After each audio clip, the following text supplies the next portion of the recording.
Assalamualaikum warahmatullahi wabarakatuh. OSM News kembali hadir menjumpai Anda. Beragam informasi menarik akan kami sajikan selama 30 menit ke depan. Bersama saya Nawamuti, berikut OSM News selengkapnya.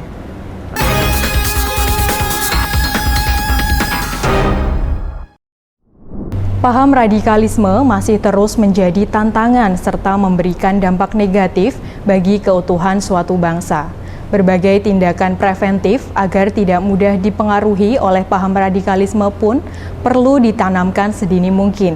Selaras dengan hal tersebut, Universitas Semarang menggelar kegiatan seminar nasional dengan tema pencegahan paham radikalisme bagi mahasiswa Indonesia menuju generasi emas 2045.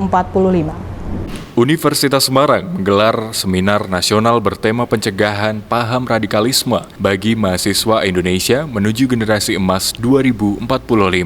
Kegiatan yang bertujuan untuk memberikan pemahaman dan dampak negatif dari radikalisme serta pendidikan karakter bagi mahasiswa dan pelajar ini diikuti 400 peserta serta mendatangkan 20 mantan narapidana teroris yang dilangsungkan di Auditorium Insinyur Wijatmoko USM. Kepala BNPT, Komisaris Jenderal Polisi Profesor Dr. Haji Muhammad Riko Amelzadah Nil MSI menyatakan bahwa USM menjadi pelopor kampus-kampus lain dalam merawat wawasan kebangsaan. Sosialisasi yang kami lakukan ini semakin kami tingkatkan intensitasnya. Yang pertama menjelang pemilu ini, kemudian yang kedua adalah untuk mengantisipasi dampak daripada apa yang terjadi di tingkat global, terutama apa yang terjadi di Gaza pada saat ini. Jadi kami ingin meningkatkan public awareness, kesadaran publik tentang bahaya paham radikal ini, paham kekerasan, paham terorisme, yang menggunakan berbagai situasi dan media untuk melakukan merekrut, melakukan proses radikalisasi, memberangkatkan orang menuju wilayah konflik, menggalang dana untuk kepentingan daripada sel-sel terorisme seperti itu. Oleh karena itu, kami perlu mendatangi kampus-kampus, terutama para generasi muda, yang menjadi target daripada sasaran proses radikalisasi baik secara offline maupun online, yaitu para perempuan, anak-anak, dan para remaja seperti itu.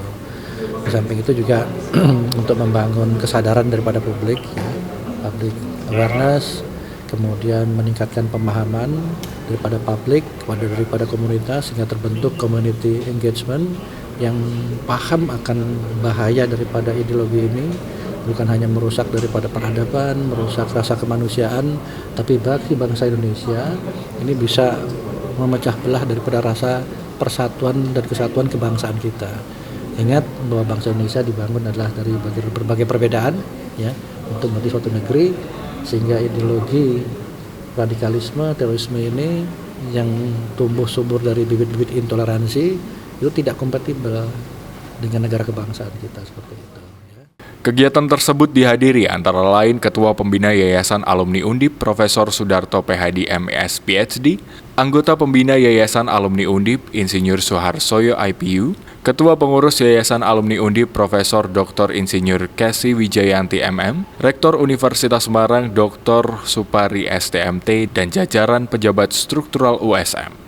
Turut hadir pada kegiatan tersebut diantaranya Kepala Badan Penanggulangan Terorisme Republik Indonesia, Komisaris Jenderal Polisi Profesor Dr. Haji Muhammad Riko Amelzadah Nil MSI sebagai keynote speech, Direktur Intel Polda Jateng, Kombes Pol Kukuh Kalis Susilo SIK, Kasubdit Identifikasi dan Sosial, Densus 88 Anti Teror Kombes Pol Kurnia Wijaya SHMH, dan Kepala Badan Kesatuan Bangsa dan Politik Provinsi Jawa Tengah Hairudin SHMH. Universitas Semarang itu kami mendeklar menjadi kampus kebangsaan karena di samping untuk memproduksi ilmu pengetahuan dan teknologi juga menghasilkan lulusan yang profesional dan berdaya saing, dan satu lagi adalah bervisi tentang keindonesiaan. Itu sudah tertulis dalam statuta kami oleh yayasan sejak pendiri dicetuskan bahwa USM adalah kampus kebangsaan. Untuk implementasi dari kampus kebangsaan di kami itu ada unit kegiatan mahasiswa yang namanya pengawal ideologi bangsa. Selain itu juga di USM dibentuk unit-unit dan satgas-satgas yang menangani tentang anti terorisme, anti kekerasan, anti perundungan, dan hal-hal lain yang tidak membuat kondusif. Juga dibentuk satgas-satgas yang mengawal tentang sanksi-sanksi apabila itu dilakukan. Tetapi kami perlu jelaskan di sini bahwa kami tidak menunggu ada yang diberi sanksi, tetapi kami lebih pada mengedepankan kepada pencegahan agar itu tidak terjadi.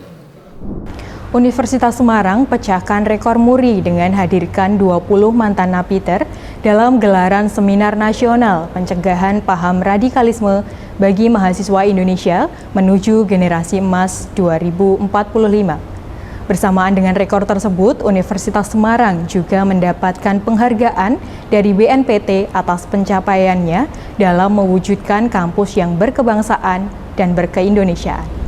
Seminar nasional bertema pencegahan paham radikalisme bagi mahasiswa Indonesia menuju generasi emas 2045 yang digelar Universitas Semarang beberapa waktu yang lalu berhasil memecahkan rekor muri sebagai seminar nasional di kampus yang menghadirkan napiter terbanyak, yaitu sebanyak 20 orang. Kegiatan yang turut dihadiri Kepala BNPT Komjen Pol Profesor Dr. Haji Muhammad Riko Amilza Dahnil MSI ini merupakan pemecahan muri pertama.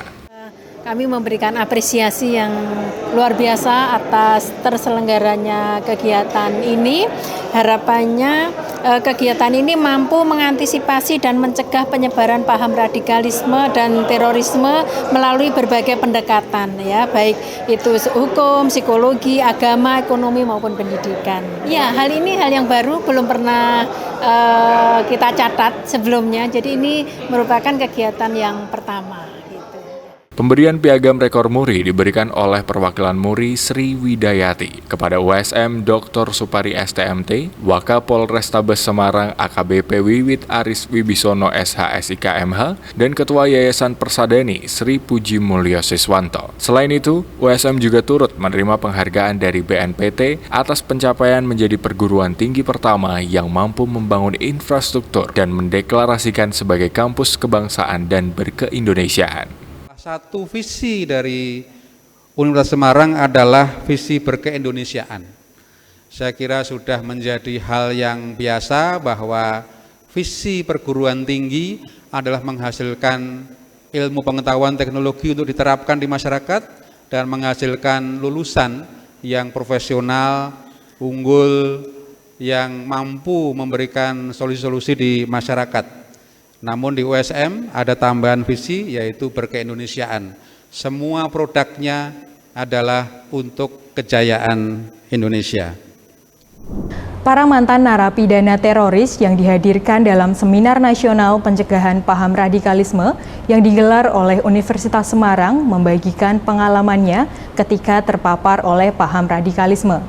Menurut pengakuan para mantan napiter, paham radikalisme memang menyebabkan dampak yang negatif bagi dirinya sendiri maupun bagi lingkungan sekitar, termasuk bangsa dan negara.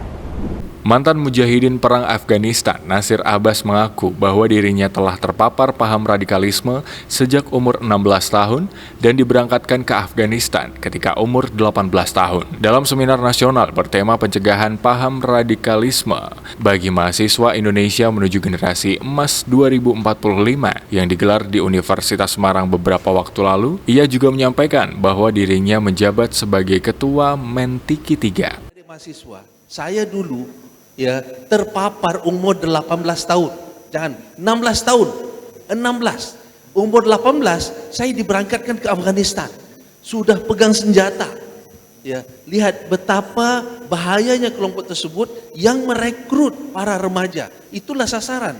Jadi adik-adik mahasiswa ini menjadi sasaran perekrutan, dan itu modus mereka sekarang ini, diberikan rasa kebencian, diberikan rasa permusuhan dan menganggap bahwa pemerintah ini adalah musuh. Saya dan kawan-kawan yang ada di sini, para mantan-mantan napiter, dulu juga mendapatkan hal yang sama. Kenapa? Karena kita pikir kamilah membela Islam, kamilah paling benar, yang lain semua salah. Dan termasuk pemerintah ini juga pemerintah yang tidak benar, harus diganti.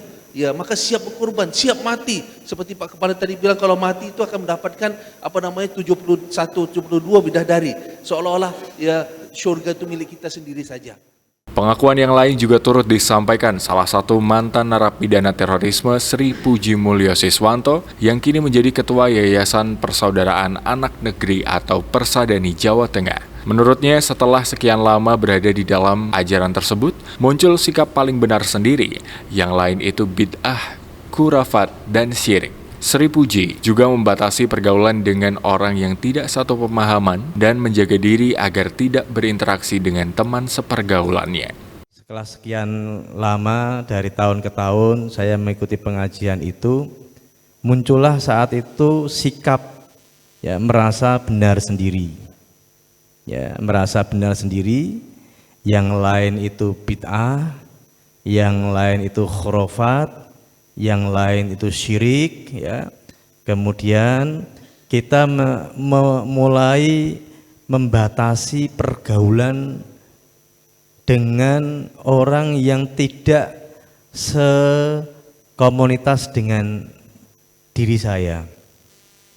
Jadi remaja-remaja masjid yang dulu rukun, yang dulu akur, ya, setelah saya pengajian sekian tahun, saya mulai menjaga jarak, ya, dan saya menganggap bahwa teman-teman saya itu dalam kesesatan, dalam kebid'ahan, dalam khurafat, dalam kesyirikan, sehingga saya menjaga diri untuk tidak berinteraksi dengan mereka. Sesaat lagi kami akan kembali setelah jeda pariwara berikut ini.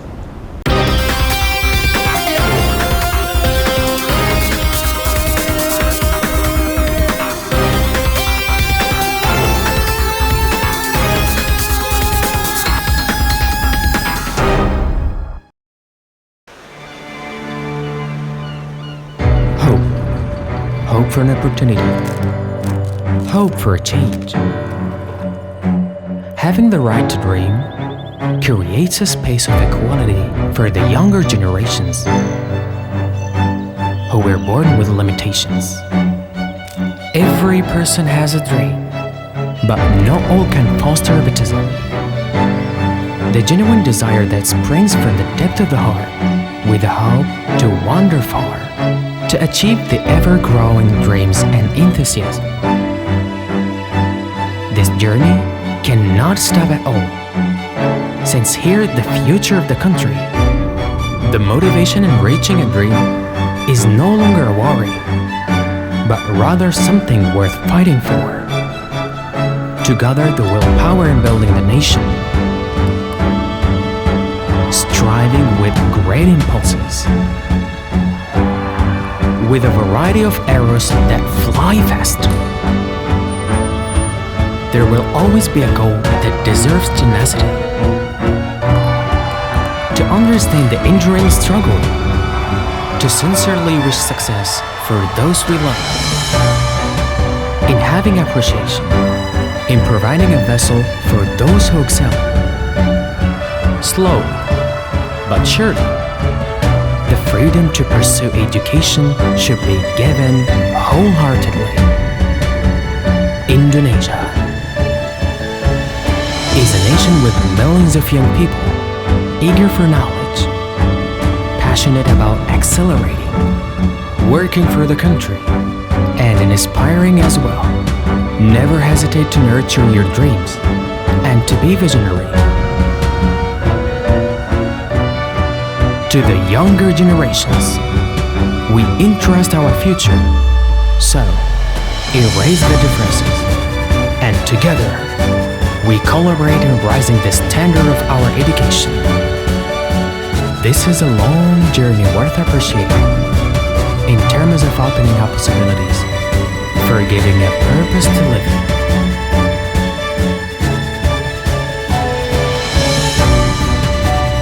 Dengan hati berinovasi membangun negeri.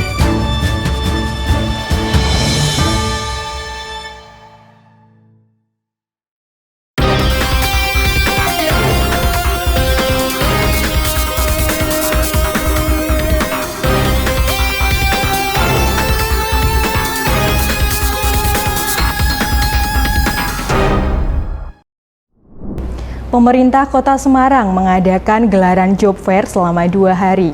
Bursa kerja yang digelar di gedung SMK Negeri 1 Kota Semarang ini dipenuhi oleh pencari kerja yang tengah mencari informasi lowongan kerja yang diinginkan. Berikut liputan SMK Negeri 6 Semarang untuk USM TV.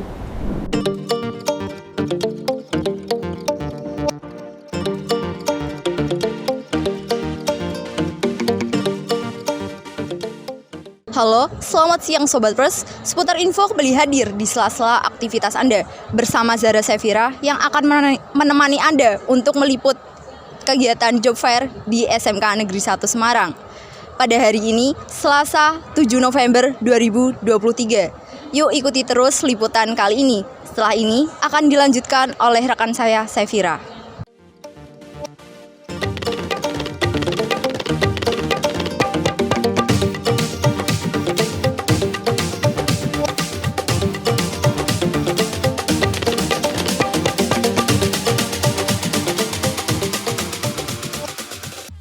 Selamat siang Ibu. Selamat siang Mbak. Kalau boleh tahu dengan Ibu siapa? Bu Sri Wahyuni dari SMK Negeri 6 Semarang. Apa saja keuntungan yang dapat Ibu ambil setelah mengikuti acara job fair kali ini?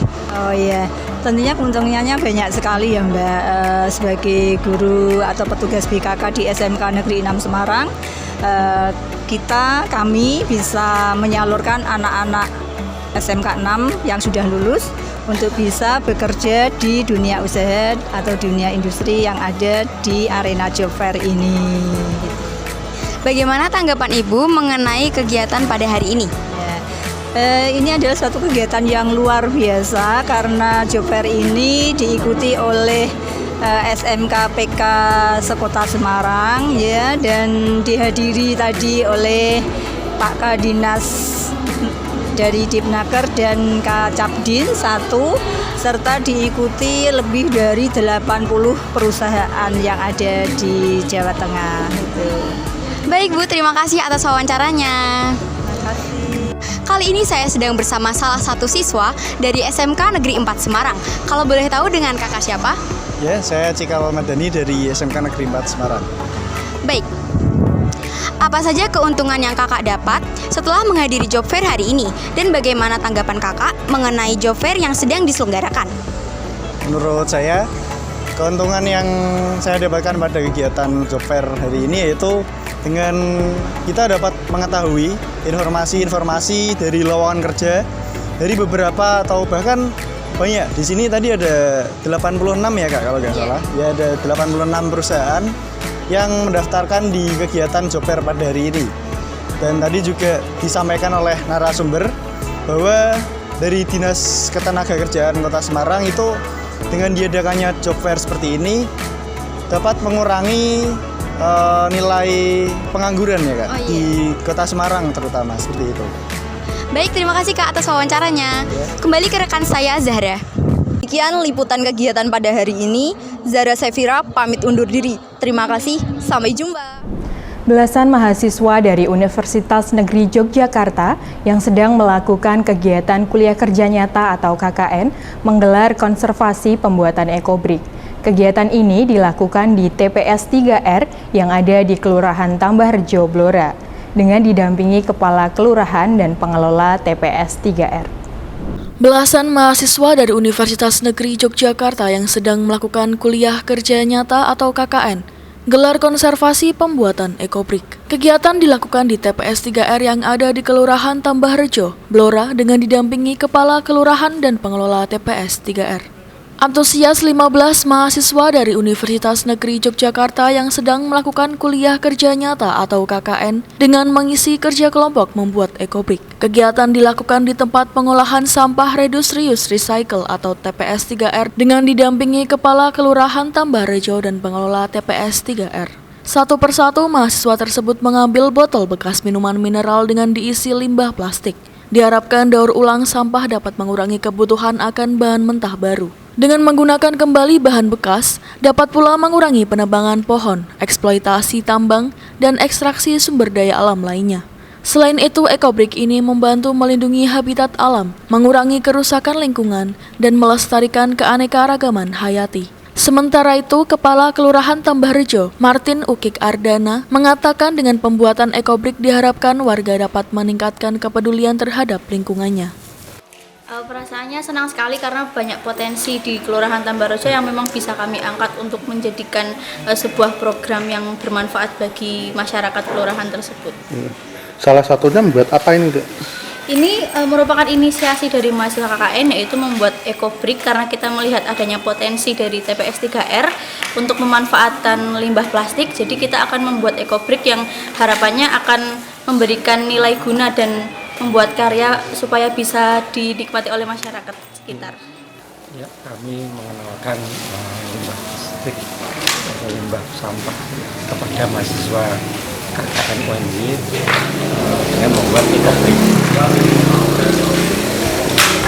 Terus untuk antusias dari mahasiswa sendiri seperti apa, Mas? Ya, kebetulan mahasiswa KKN UNY mengangkat dengan membuat tugas kelompok membuat ekobrik dari botol plastik diisi dengan limbah plastik.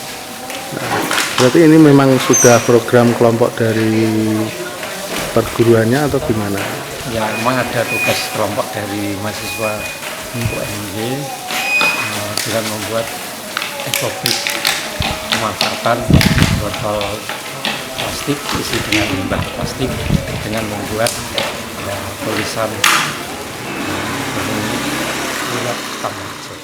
Dengan program ekobrik ini, kelompok KKN UNY tidak hanya menciptakan solusi nyata dalam mengurangi limbah plastik, tetapi juga telah menginspirasi masyarakat untuk berperan aktif dalam menjaga kebersihan lingkungan. Program ini diharapkan menjadi langkah awal dalam merangkul perubahan positif dalam upaya pelestarian lingkungan di masa yang akan datang. Jangan kemana-mana, tetap bersama kami di USM News.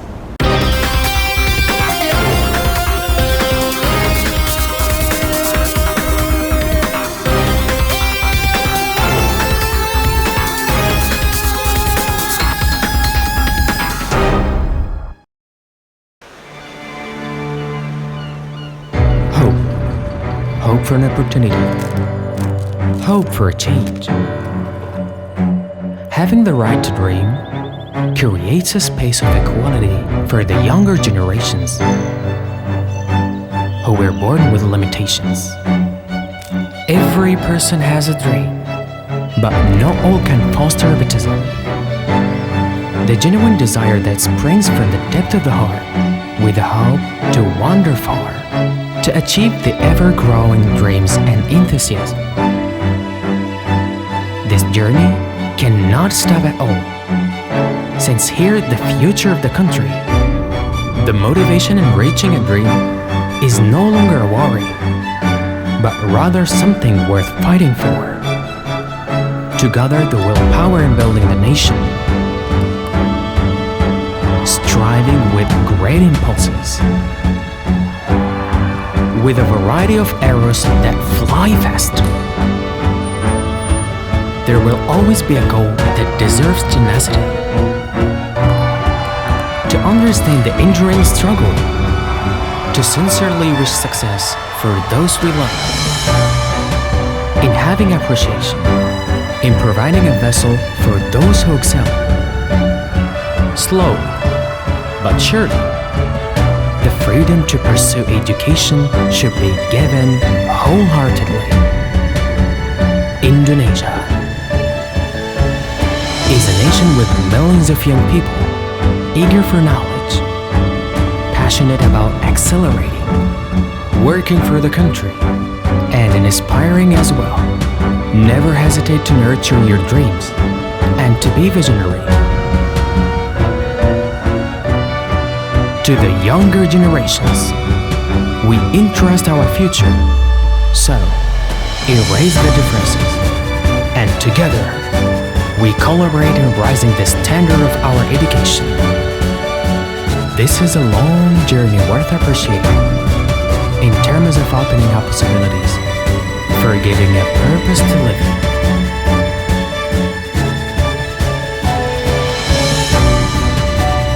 Dengan hati berinovasi membangun negeri.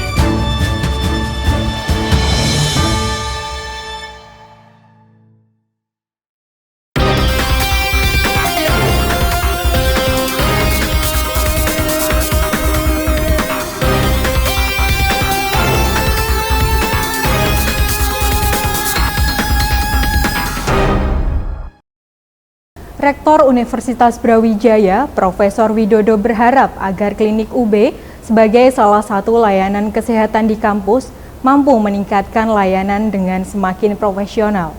Selain itu, Rektor juga berharap agar layanan klinik UB semakin berkembang sehingga mampu melayani kebutuhan sivitas akademika dan masyarakat dalam bidang kesehatan. Berikut liputan UB TV untuk WSM TV. Rektor Universitas Brawijaya, Profesor Widodo, pada peresmian 3 layanan baru klinik UB berharap agar pelayanan klinik UB semakin berkembang dan profesional. Widodo mengapresiasi layanan baru klinik dalam bidang kecantikan, farmasi, dan imunisasi untuk anak sehingga mampu memberikan layanan yang lebih lengkap kepada masyarakat. Pertama mengucapkan selamat dan juga terima kasih kepada Direktur dan juga jajaran yang ada di Poliklinik Universitas Brawijaya yang sudah bekerja keras menyusun strategi dan juga melakukan pelayanan yang terbaik sehingga mendapatkan akreditasi paripurna dan juga menjadi salah satu poliklinik yang terbaik di Kota Malang.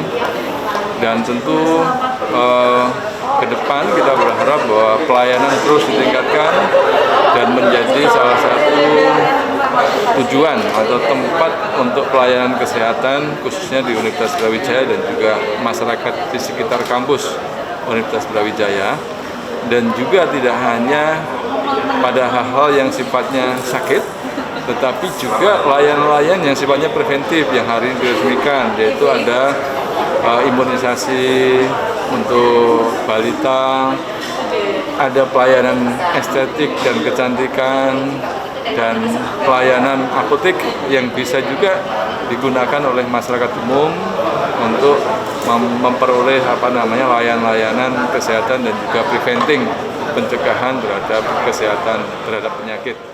Dalam kesempatan yang sama, Direktur Klinik UB, Dr. Gigi Miftahul Cahyati mengaku siap untuk meningkatkan kualitas layanan dari Klinik UB. Saat ini Klinik UB sudah mendapatkan akreditasi paripurna dari Kementerian Kesehatan, sehingga kualitas layanan akan semakin baik.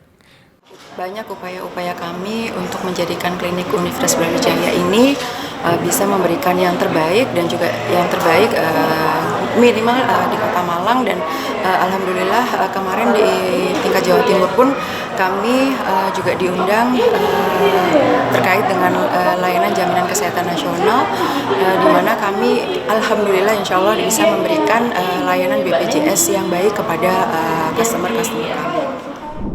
Pemirsa, kawasan Kalorama menjadi kawasan perumahan mentereng di Washington DC. Dan di sini juga terdapat miniatur patung Liberty. Bagaimanakah keindahannya?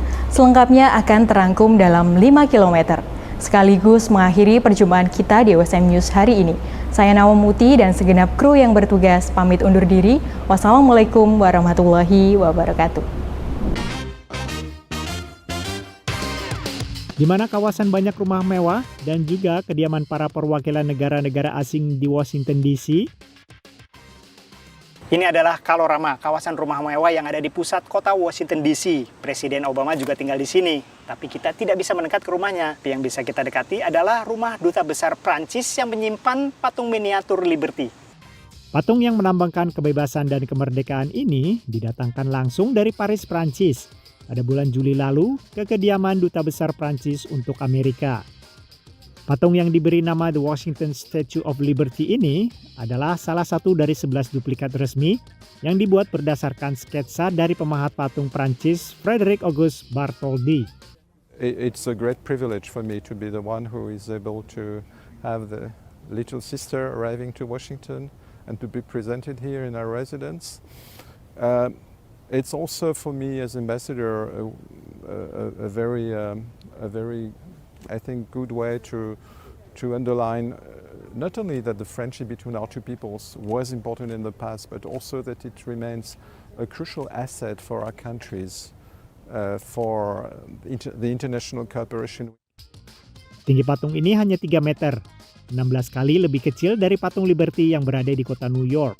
Awalnya, patung ini dipajang di Museum Nasional Seni dan Kerajinan Prancis selama beberapa dekade. Dan dari pertemuan Duta Besar Etienne dengan Administrasi Jenderal Museum, Olivier Farong, muncullah ide untuk membawa patung ke Washington DC. We decided in our museum to change a little bit the significance of the entrance of our museum, and this statue was so important. We thought to find the better place to show this statue, and the better place obviously is here in the States. Patung dibawa dengan cara khusus dari Prancis ke Washington DC. We're deeply honored to handle this precious piece of art, especially on the same route that Our Lady Liberty took 105 years ago. Kawasan segitiga Kalorama sudah ada sejak akhir tahun 1700-an. Semula daerah perkampungan dan dianggap jauh dari pusat ibu kota. Sekarang Kalorama dianggap sebagai salah satu kawasan mahal di pusat kota Washington DC. Dari Washington DC, Ronan Zakaria, Karina Bafrasian dan tim 5 Kilo. Sampai jumpa.